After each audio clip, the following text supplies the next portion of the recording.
Hello everyone, কেমন আছেন? আমি মনে করি আপনারা সবাই ভালো আছেন। আজকে একটা আনপপুলার অপিনিয়ন আপনাদের সাথে শেয়ার করব। আমার কাছে মনে হচ্ছে আর্জেন্টিনা এই ওয়ার্ল্ড কাপ জিতবে না। আসলে আমার কাছে মনে হচ্ছে আসলে আর্জেন্টিনা এই ওয়ার্ল্ড কাপ জিতবে না। আর্জেন্টিনা ফ্যানরা আপনারা কাম ডাউন করেন। আমি বলছি না টিমটা খারাপ, আমি বলছি টিমের যে অবস্থা, তাদের প্ল্যান এ হচ্ছে মেসি, প্ল্যান বি হচ্ছে মেসি, আর প্ল্যান সি হলো ভাই ভাই মেসি কিছু একটা করেন। আমার কাছে অনেকগুলো সমস্যা এবং আমার কাছে মনে হয়েছে যে এই সমস্যাগুলো উতরাতে পারছে না বলেই আমার কাছে আর্জেন্টিনা এই ওয়ার্ল্ড কাপ জিততে পারবে না। প্রথমত মেসি ডিপেন্ডেন্সি। মেসি এখনও জিনিয়াস, এখনও ম্যাচ সে একাই ঘুরিয়ে দিতে পারে, কিন্তু এই ৩৯ বছর বয়সী একজন প্লেয়ার যদি প্রতি ম্যাচে রেস্কিউ মেশিন চালায়, তাহলে এটা টিম স্ট্র্যাটেজি আমার কাছে মনে হয় না। এটা মনে হচ্ছে একদম ইমোশনাল একটা ব্ল্যাকমেইল হতে পারে। দ্বিতীয় সমস্যা আমার কাছে যেটা মনে হয় সেটা হচ্ছে ডিফেন্স। কেপ ভার্দের বিপক্ষে ৩-২ এবং মিশরের বিপক্ষে যে ৩-২, ভাই এটা world cup knockout, Netflix thriller না ভাই। আর্জেন্টিনা গোল করেছে ঠিকই, কিন্তু এর পিছনের দরজা এমনভাবে খোলা রাখছে যে মনে হচ্ছে ডিফেন্ডাররা বলতেছে ভাই আপনারা আসেন, আমরা মেসিকে ডাকতেছি। এভাবে আসলে হবে না ভাই। আপনার ডিফেন্স টাইট না করলে কোনোভাবেই এই ওয়ার্ল্ড কাপ জিততে পারবেন না। মিশরের ম্যাচে তো সিচুয়েশন এমন ছিল, আর্জেন্টিনা অলমোস্ট বেরিয়ে যাচ্ছিল।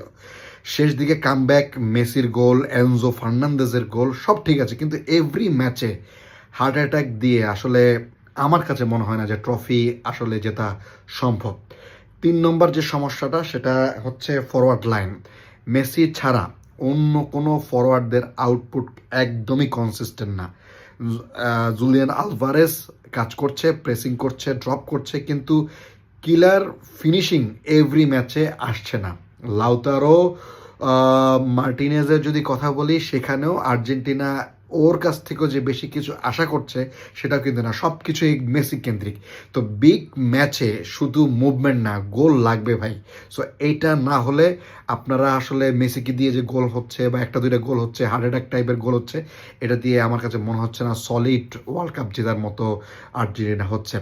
মিডফিল্ড নিয়েও টেনশন আছে ভাই। এনজো, ম্যাকঅ্যালিস্টার, ডিপল নাম শুনলে অনেক স্ট্রং লাগে, কিন্তু ম্যাচ কন্ট্রোল অলওয়েজ ইট স্মুথ হচ্ছে না। কখনো দেখতেছেন যে আর্জেন্টিনা গেম কন্ট্রোল করে ফেলতেছে, আবার 10 মিনিটের জন্য দেখতেছেন যে মিডফিল্ড একদম পুরো হারিয়ে যাচ্ছে।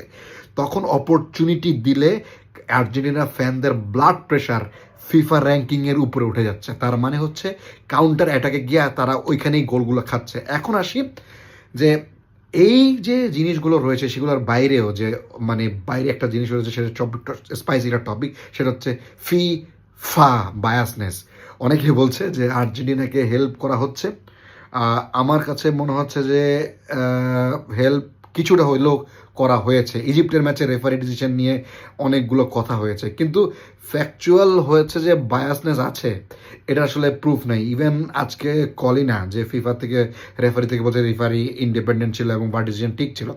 আমি কনস্পাইরেসি বলবো না, আমি শুধু এটা বলবো আর্জেন্টিনার ম্যাচে ড্রামা এমনভাবে আসে যে নিউট্রাল ফ্যানও ভাবে যে ভাই এটা স্ক্রিপ্ট রাইটারকে, মানে এটা প্রত্যেকটা ম্যাচে কেন এরকম হবে আর্জেন্টিনার ম্যাচ নিয়ে।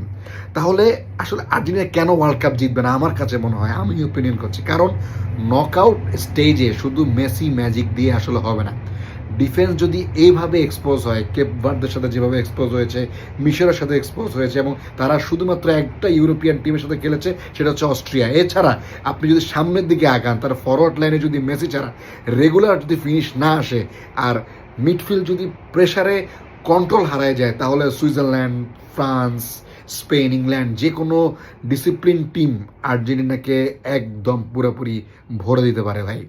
আমার প্রিডিকশন হচ্ছে Argentina dangerous, but not complete. ওরা সেমিফাইনাল পর্যন্ত যেতে পারে, কিন্তু ট্রফি জিততে হলে মেসি ডিপেন্ডেন্সি আসলেই কমাতে হবে, ডিফেন্সকে আরও টাইট করতে হবে। আর ফরওয়ার্ডদের বলছি ভাই, Messi documentary already done, Adidas দিয়ে অনেক স্ক্রিপ্টগুলো লেখা হয়ে গেছে।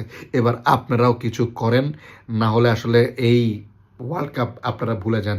এবং আপনাদের ফ্যানরা মেসি ফ্যান বলেন আর আপনারা আর্জেন্টিনার ফ্যানরা বলেন, আপনারা আসলে যেভাবে আশা করছেন আমার কাছে মনে হয় সেভাবে আশা হবে না। শেষ কথা বলি, আর্জেন্টিনা এখনও ফেভারিটদের মধ্যে আছে, কিন্তু চ্যাম্পিয়ন টিমের মতো সলিড এখন আর্জেন্টিনার টিম না। এটা Messi rescue operation with extra steps. আপনারা বলেন জিতবে নাকি হারবে?